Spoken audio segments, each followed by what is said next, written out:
किसकी बात चलेगी मुझे तो समझ में नहीं आ रहा। हिंड ब्रेन की। किसकी बात चलेगी? हिंड ब्रेन मतलब के बारे में या हिंड ब्रेन के बारे में पता है? अरे पता है बच्चों, भूले तो नहीं? हिंड ब्रेन या बोलो रोम्बे एन्सेफेलोन। एक सवाल का जवाब देंगे आप। रोम्बे एन्सेफेलोन के कौन कौन से पार्ट ब्रेन स्टेम में आते हैं? हाँ,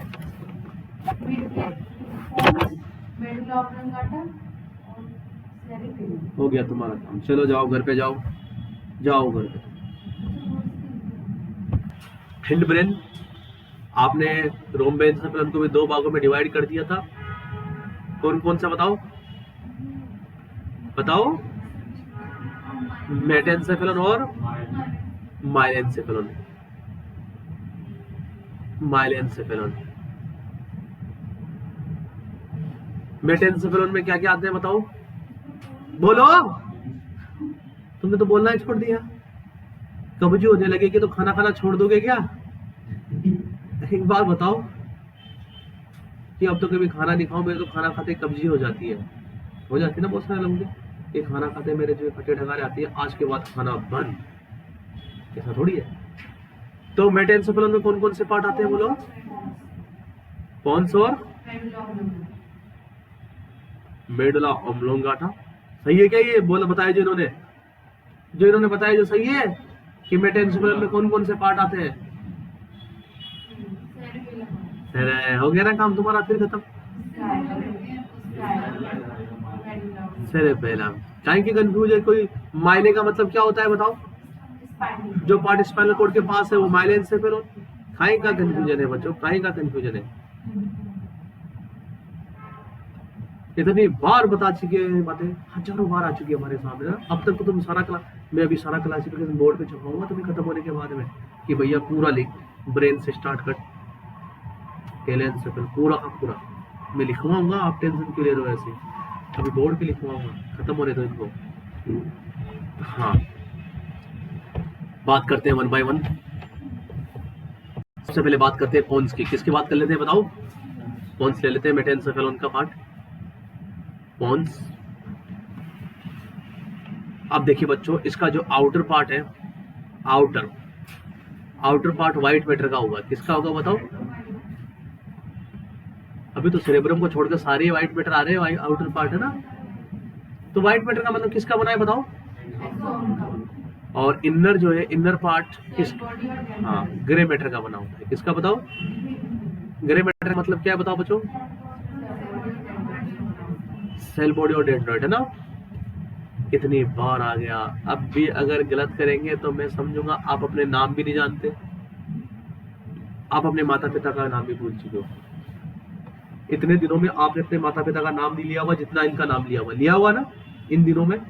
लिया हुआ नहीं लिया हुआ? लिया हुआ ना। तो अगर आप लोग अगर इसको भूल गए तो मैं समझ जाऊंगा माता पिता का नाम भी भूल गए तो। हाँ चलिए, it is part of brain stem. Brain stem का भी पार्ट है ना पॉन्स? अरे ब्रेन स्टेम का पार्ट है या नहीं ये बताओ? अगर राइटिंग समझ में ना तो तुरंत बोल देना।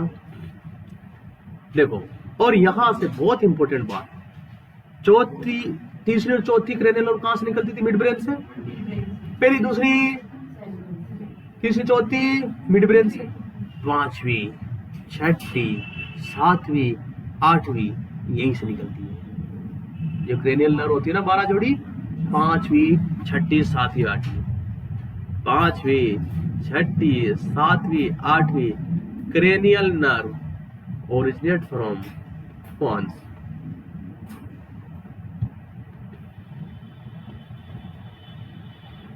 समझे बात को बच्चों? बहुत इंपॉर्टेंट बातें हैं। और क्या होता है पॉन्स के अंदर? इट हैज पीएमसी, प्रधानमंत्री कौशल विकास, पीएमसी, इट हैज पीएमसी।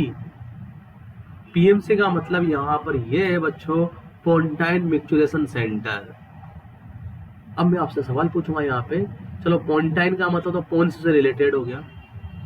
ये मिक्चुरेशन का मतलब क्या है? हाँ, मिक्चुरेशन का मतलब क्या है? मिक्चुरेशन, पोन्टाइन मिक्चुरेशन सेंटर क्या है? मिक्चुरेशन यूरिन का बाहर आना इज नोन एज मिक्चुरेशन, है ना। यूरिन पास होना क्या कहलाता है बताओ? मिक्चुरेशन। तो पता लग जाता है यूरिन पास हो, यूरिन तुम्हें यूरिन की फीलिंग आती है तो पता लग जाता है क्या सबको कि अब यूरिन आने लगा है? अरे एक बार बोलो, हाँ लग जाता है ना कि चलो यार वॉशरूम की तरफ चलते यूरिन पास आउट कर जाते हैं ना। कौन से पता लगा? ये मिक्चुरेशन सेंटर। जैसे आपका ब्लडर भरने लगता है, क्या भरने लगता है? मैसेज चले जाते हैं पोन्स के पास, किसके पास? और आपको फीलिंग आती है यूरिनेशन की फीलिंग। किसकी फीलिंग आती है? जैसे कि यूरिन पास आउट करके आ जाए, यूरिन पास आउट है। तो यूरिन पास करने की जो फीलिंग है, यूरिन पास करना जो है वो क्या कहलाता है? मिक्चुरेशन। हिंदी में लिख लेंगे मिक्चुरेशन ना। तो मिक्चुरेशन सेंटर कहां पर पाया जाता है बताओ? अरे कहां पर बच्चों, कहां पर? याद रहेगा हमेशा, लाइफ टाइम बच्चों को पढ़ा दोगे कि मिक्चुरेशन सेंटर कहां पर है, पढ़ा दोगे? लाइफ टाइम याद रहेगा ना।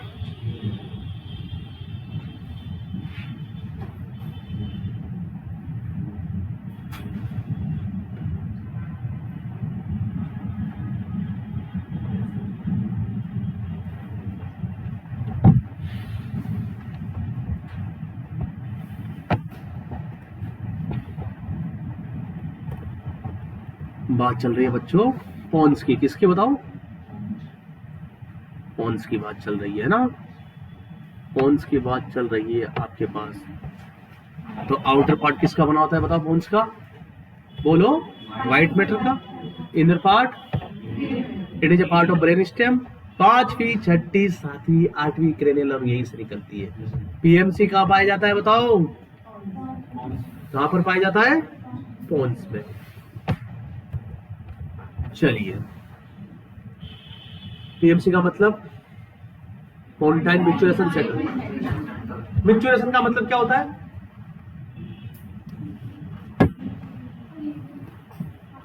यूरिन पास करना, यूरिन पास करना। आई बात समझ में? कौन पास करवाता है यूरिन? यही पॉन्स। कौन सा सेंटर होता है इसके पास में? एक और वेरी वेरी इंपॉर्टेंट बात बच्चों, एक और very very important, it has accessory respiration centre. Accessory respiration centre समझ में नहीं आई बात मुझे? जो असेंशियल रेस्पिरेटरी सेंटर है वो मेडुला ऑब्लोंगेटा में पाया जाता है। कहां पे बताओ? जो जरूरी है रेस्पिरेटरी सेंटर है, जो आपके रेस्पिरेशन को कंट्रोल करता है। आई बात समझ में? लेकिन सहायक, उसको सहायता प्रदान करने वाला एक सेंटर और होता है, वो पॉन्स में पाया जाता है। किस में पाया जाता है बताओ?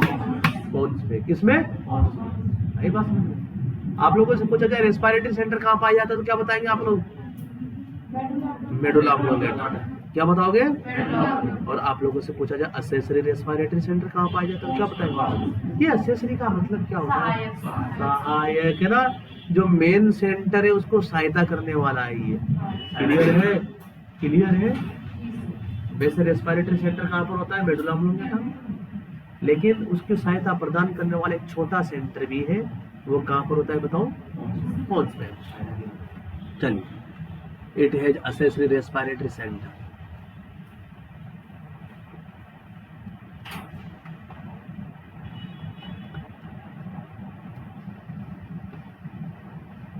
It has accessory respiratory center.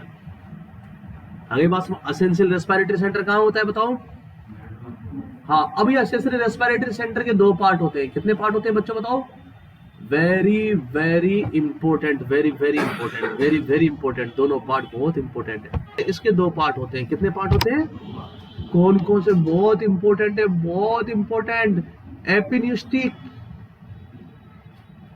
एपिनिस्टिक centre. 2 part होते हैं इस सेंटर के, एक तो एपिनिस्टिक सेंटर, एक pneumotaxic centre. Pneumotaxic centre, apneustic centre and pneumotaxic centre, 2 part.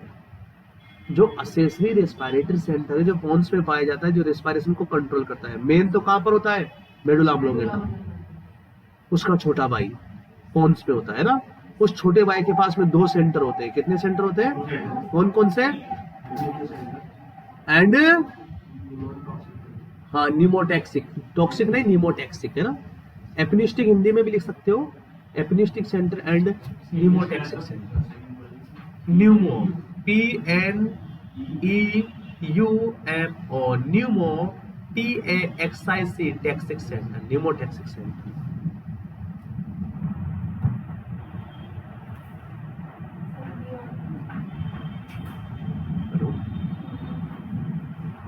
Coaching के नंबर ले रहे हो उनको।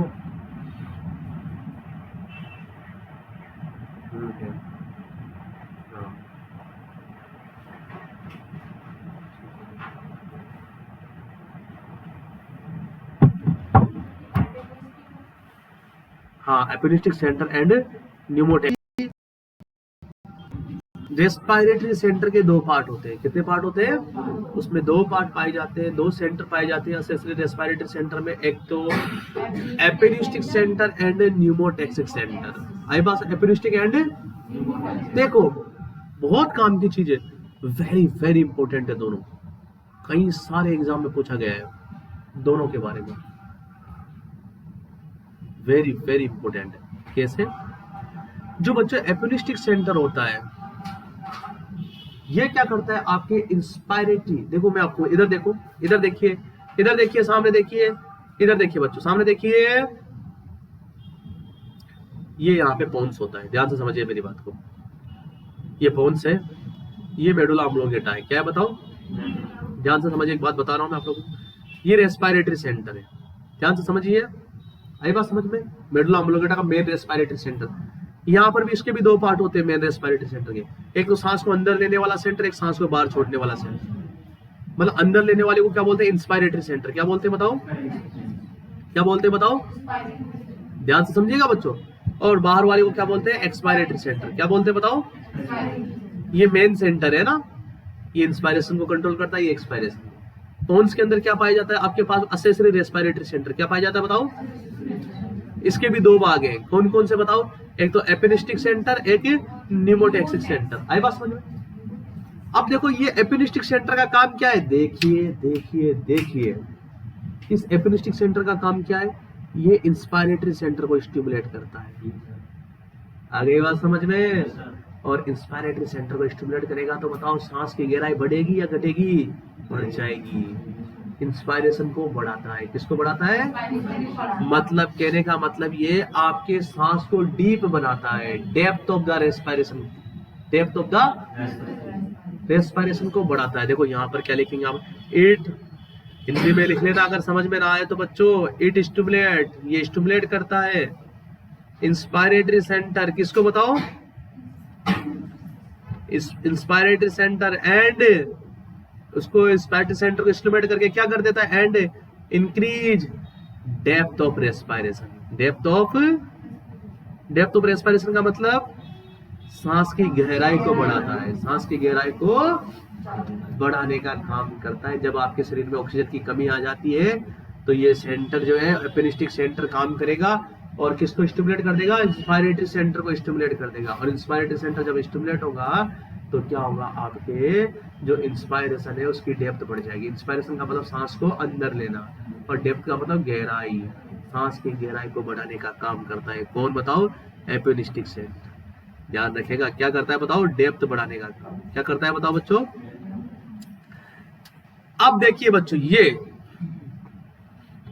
क्या करता है? एपिनिस्टिक सेंटर, सॉरी न्यूमोटैक्सिक सेंटर। कौन सा बताओ? ये किसको स्टिमुलेट करता है बताओ?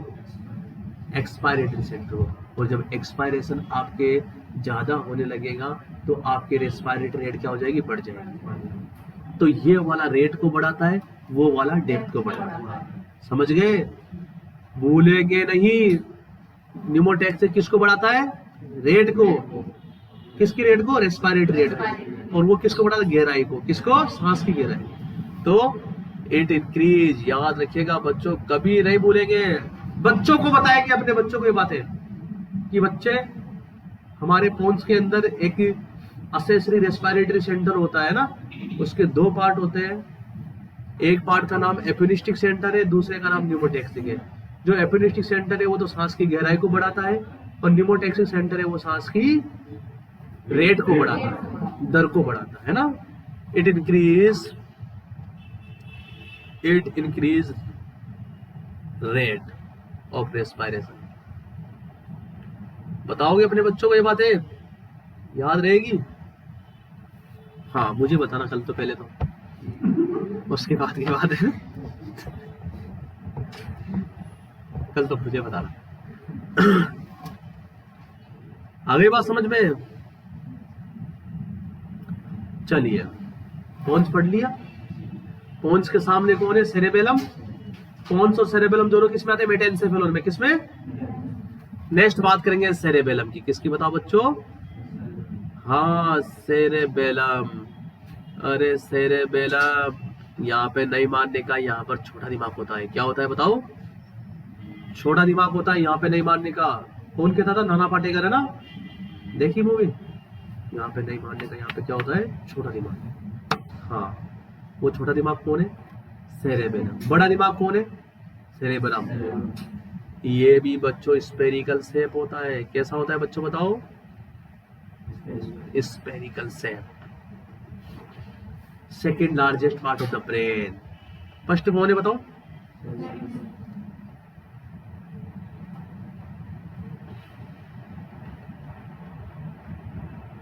Very very important, very very important, very very important. काम की चीजें पढ़ रहे हैं बहुत। और आउटर पार्ट, चलिए आउटर पार्ट कैसा होगा देख लेता हूं इसका। जैसे सेरेब्रम का तो मैंने ग्रे कलर का देखा था। हाँ, तो इसका भी ग्रे कलर का होगा। कैसा होगा? हाँ, बड़े दिमाग और छोटे दिमाग, बड़े दिमाग और छोटे दिमाग दोनों का आउटर पार्ट कैसा है बताओ? Grey colour. शाबाश, तुम तो मुझसे भी पहले जानते हो। और इनर पार्ट व्हाइट कलर का। इतनी सारी बातें कहां से सीख जाए हो? White colour. हाँ, ग्रे कलर का मतलब किससे बना है बताओ? ये तो पोते पोते को बताएंगे बात ना। Cell body and dendrites. खुद का नाम भूल जाएंगे लेकिन इसको नहीं भूलेंगे ना। और व्हाइट कलर का है तो मतलब किसका बना है बताओ? एक्सोन का। किसका बना है बताओ? क्यों का जवाब दे सकते हो ना? क्यों? हाँ, ये भी गोलाकार है, स्पेरिकल शेप है, दो हेमिस्फीयर से बना होगा। किससे बना होगा? दो आधे गोलों से मिलकर बना होगा। हाँ, it formed by two hemisphere.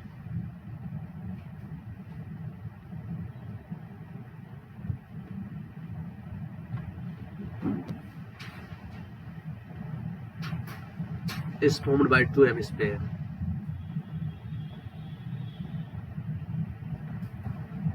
क्या कहेंगे बताओ हेमिस्फीयर को? राइट साइड वाले को और लेफ्ट वाले को लेफ्ट हेमिस्फीयर। ऐसे बताओ कौन कौन सा राइट एंड लेफ्ट हेमिस्फीयर। आई बात समझ में? बात समझ में आई?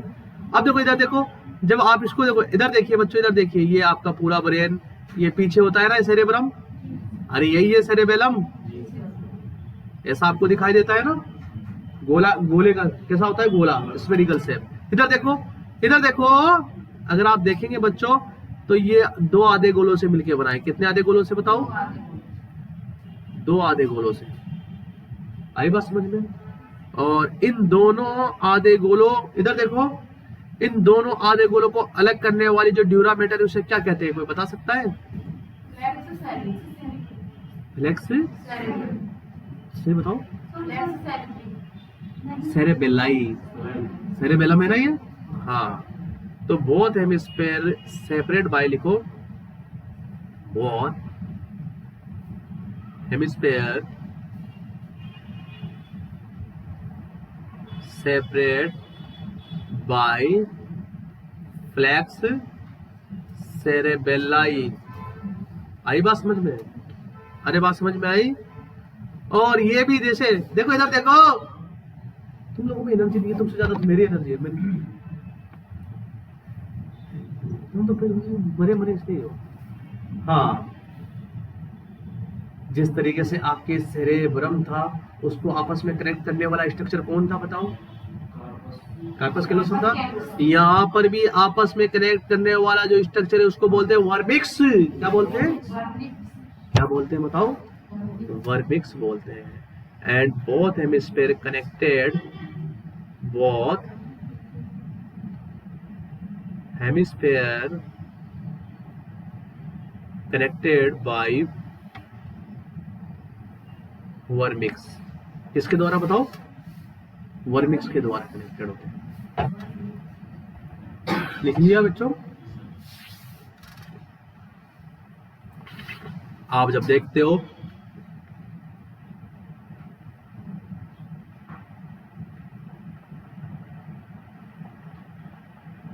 इधर देखो, आप जब देखते हो दोनों हेमिस्फीयर को, इधर देखो, तो आपको इस तरीके की संरचनाएं इसमें देखने को मिलती है। आई बात समझ? ये कहलाते हैं अर्बोविटे। क्या कहलाते हैं बताओ बच्चों? विटे। याद रखना, ये क्वेश्चन आ सकता है आप लोगों के, आपके लिए। अर्बोविटे, और इसको बोलते हैं, इन अर्बोविटे को ट्री ऑफ लाइफ भी बोलते हैं। ये पूछा गया क्वेश्चन है, ट्री ऑफ लाइफ किसे बोला जाता है? अर्बोविटे को, जो कि कहां पर पाया जाता है बताओ? सेरेबेलम में। कहां पे बताओ? सेरेबेलम में। अर्बोविटे कहां पे? सेरेबेलम में होता है, जिसको ट्री ऑफ लाइफ भी कहा जाता है। फंक्शन, फंक्शन क्या आएगा? फंक्शन बहुत इंपॉर्टेंट है, बहुत ज्यादा इंपॉर्टेंट है। फंक्शन बहुत ज्यादा इंपॉर्टेंट। कैसे? इधर देखो, सेरेबेलम है, इधर देखो, मेरे पास है नहीं है सेरेबेलम? मेरे पास है सेरेबेलम, तो मैं सीधा चल पा रहा हूँ। अगर मेरे सेरेबेलम में गड़बड़ी होगी, बैलेंस, मेरे पास सेरेबेलम है, नाक के हाथ लगाओ, कान के हाथ लगाओ। अगर मेरे सेरेबेलम में गड़बड़ी है, नाक के हाथ लगाओ, कान के हाथ लगाओ, बॉडी को बैलेंस करो। कोऑर्डिनेशन एंड बैलेंस, जिसको हम कोऑर्डिनेशन को समझ गए ना? कोऑर्डिनेशन, कान के हाथ लगाएंगे, यही है। एक सीधी लाइन खींच देंगे, तुम्हारा सेरेबेलम चेक करूंगा मैं, एक सीधी लाइन खींच लूंगा, इधर देखो, और उस पर चलाऊंगा, आंखें बंद करके, सीधी आंख करके। अगर तुम ये हो गए तो तुम्हारा सेरेबेलम गड़बड़ है। ये क्वेश्चन कई बार आता है एग्जाम के अंदर। तो देखो, फंक्शन क्या फंक्शन है आपके पास में, बात करेंगे। देखो कितने काम की चीज आ रही है। कल भी आई थी, गुस्सा, लव, हेट आए थे, काम की चीजें है। तुम समझ रहे हो कि ये पढ़ाई दिनचर्या के लिए भी काम की चीज है ना, दैनिक जीवन के लिए भी काम आ रही है आपके। इट मेंटेन बच्चों, इट मेंटेन कोऑर्डिनेशन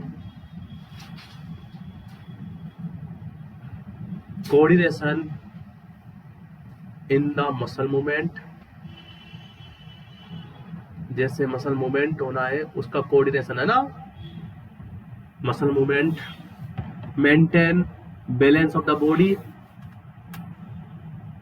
अगर ये खराब हो गया तो इधर चला मैं, उधर चला मैं, फिसल गया, वो हो जाएगा। अगर ये गड़बड़ हो गया तो क्या हो जाएगा? वही हो जाएगा। हाँ, सेरेबेलम है ये, है ना? हाँ, उनका ब्रेन में गड़बड़ हो जाता है, सारा कुछ है ना सेरेबेलम में भी। तभी तो मेंटेन बैलेंस, बॉडी का बैलेंस मेंटेन करना, बॉडी का कोऑर्डिनेशन मेंटेन करना। कोऑर्डिनेशन समझ गए ना? ये लो है ना? अगर कोऑर्डिनेशन मेंटेन नहीं होगा, देखो मेरा कोऑर्डिनेशन देखो, मैं सामने देख रहा हूँ फिर भी यहाँ लिख लेता हूँ ना। आई बात समझ में? ये कोऑर्डिनेशन है। आई बात समझ में? तो अगर आपका सेरेबेलम गड़बड़ा गया, सेरेबेलम पे चोट लग जाती है, तो आपका क्या बिगड़ता है? कोऑर्डिनेशन एंड बैलेंस, और आपको हो जाता है अटेक्सिया। क्या हो जाता है? इसको अटेक्सिया बोलते हैं। कान पकड़, नाक पकड़, ये क्या अटेक्सिया है? क्या है? अटेक्सिया है। समझो बच्चों, समझो, देखो बहुत सारी काम की चीजें। और क्या फंक्शन है बताओ इसका। बात करते हैं सेरेबेलम का। देखिए जो 8वीं क्रेनियल नर्व है उसकी जो वेस्टिबुलर ब्रांच होती है वो यहीं से निकलती है। हाँ, वेस्टिब्यूलो कोक्लियर नर्व का नाम है, 8वीं क्रेनियल नर्व का नाम है वेस्टिब्यूलो कोक्लियर। उसकी 2 ब्रांचें डिवाइड होती है, एक वेस्टिब्यूल एक कोक्लियर। कोक्लियर तो चली जाती है ऑडिटरी सेंटर को सुनने के लिए, और वेस्टिब्यूल चली जाती है आपके सेरेबेलम को। जो वेस्टिब्यूल होती है वो बैलेंस के लिए। आपसे पूछा जाता है कि कान का काम क्या है, तो आपके तो सुनना और एक दूसरा काम बैलेंस भी है। 2 काम करते हैं ना कान। सुनने का तो कौन करवाता है, कोक्लियर ब्रांच। बैलेंस का काम कौन कराती है, वेस्टिब्यूल ब्रांच। एक नर्व का नाम वेस्टिब्यूलो कोक्लियर। क्या नाम है नर्व का नाम, एक ये वो वेस्टिब्यूलो कोक्लियर। आगे जाके 2 भागों में डिवाइड हो जाती है। एक भाग तो कहाँ चला गया भैया, ऑडिटरी सेंटर। कहाँ पर है ऑडिटरी सेंटर, टेम्पोरल लोब में चला गया। दूसरी ब्रांच वेस्टिब्यूल वाली कहाँ जाएगी भाई साहब के पास, सेरेबेलम के पास। क्योंकि दूसरी ब्रांच का काम क्या था, बैलेंस का, और बैलेंस का डिपार्टमेंट किसके पास है, समझो बच्चों समझो। देखो तो वेस्टिब्यूल ब्रांच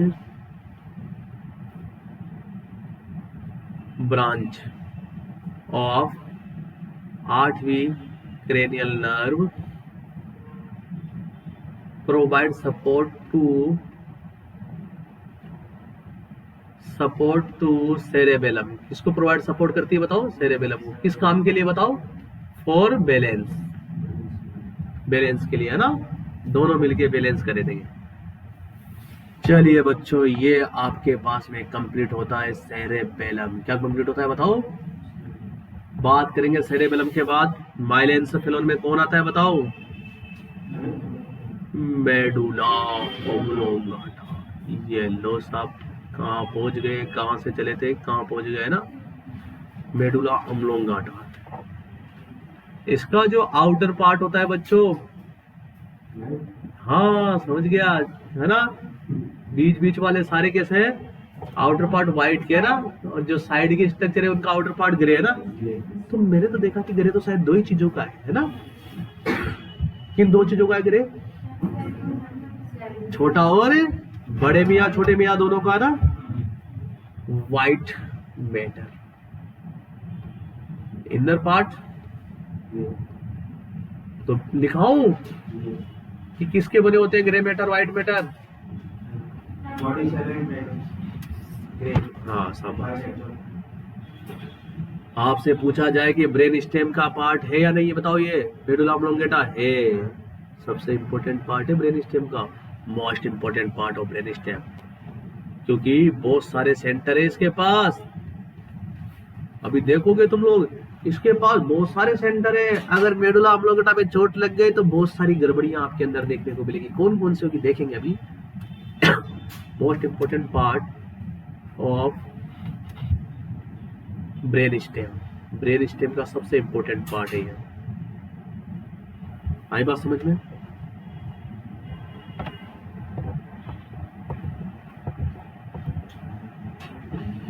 ब्रेन स्टेम का सबसे इंपॉर्टेंट पार्ट है, आगे बात समझ में, सबसे इंपॉर्टेंट पार्ट है ब्रेन स्टेम का। काम क्या है देखो मैं आपको बता दूं, इसके बहुत सारे काम है। इट हैज या इट हैव मैनी सेंटर, इसके पास बहुत सारे सेंटर है सर। कौन कौन से, सबसे पहले तो रेस्पिरेटरी सेंटर भी है इसके पास में, जो कि किसको कंट्रोल करता है बताओ, रेस्पिरेशन को। अरे मेन रेस्पिरेटरी सेंटर इसी के पास है बच्चों। चलिए, और कौन सा सेंटर है इसके पास, कार्डियोवास्कुलर सेंटर है, cardiovascular centre, CV centre, cardiovascular centre. अरे बीपी कंट्रोल करने वाला सेंटर, हार्ट रेट कंट्रोल करने वाला सेंटर, हाँ इसको बोलते हैं कार्डियोवास्कुलर सेंटर। अगर ये डैमेज हो गया तो हार्ट रेट कंट्रोल नहीं होगी।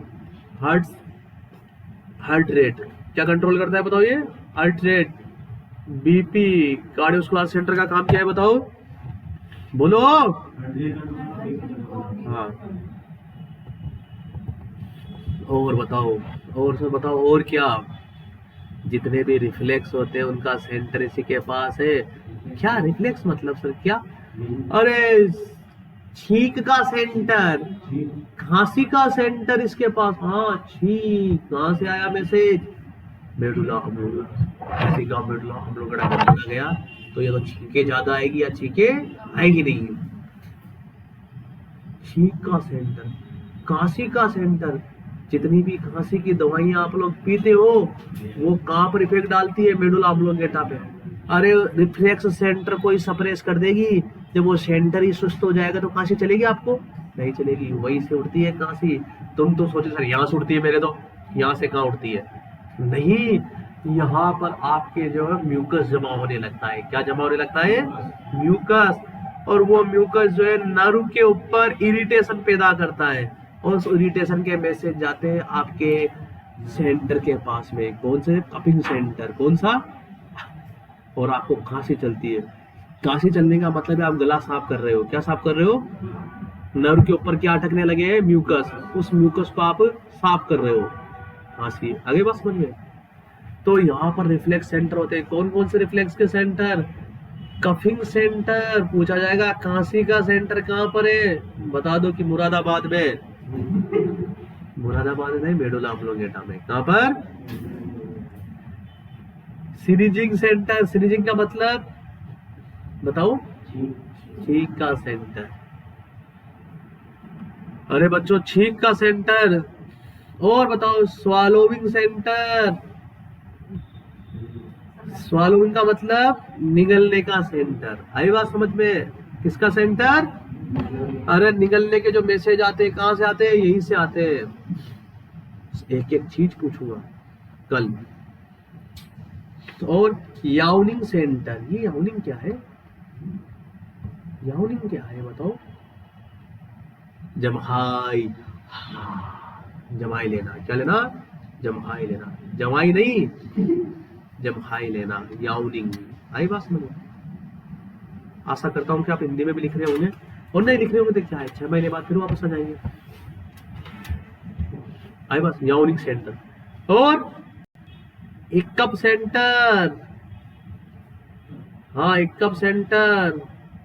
हिचकी का सेंटर। किसका बताओ? हाँ हिचकी का सेंटर। हिचकियां जो चल रही है वो कहाँ से चल रही है? मेडुला ऑब्लोंगेटा से।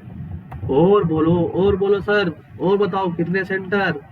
सीटीजेड सेंटर। ये क्या है? मोटरसाइकिल का नाम है सीबीजेड। तो सीटीजेड सेंटर। सीटीजेड का मतलब होता है chemo receptor trigger zone. Chemo receptor trigger zone ये वोमिटिंग के लिए।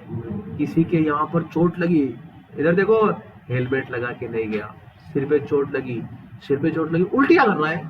क्या कर रहा है? कहाँ पर लग गई चोट? कहाँ पर चोट लग गई? उल्टी आ रही तो समझ जाएंगे तुरंत। ब्रेन में चोट लगी है, उल्टी आ रही है तो समझ गए कहाँ पर चोट लगी उसके? Medulla oblongata. समझ गए? तो सीटीजे सेंटर पूरा फुल फॉर्म लिख लेंगे।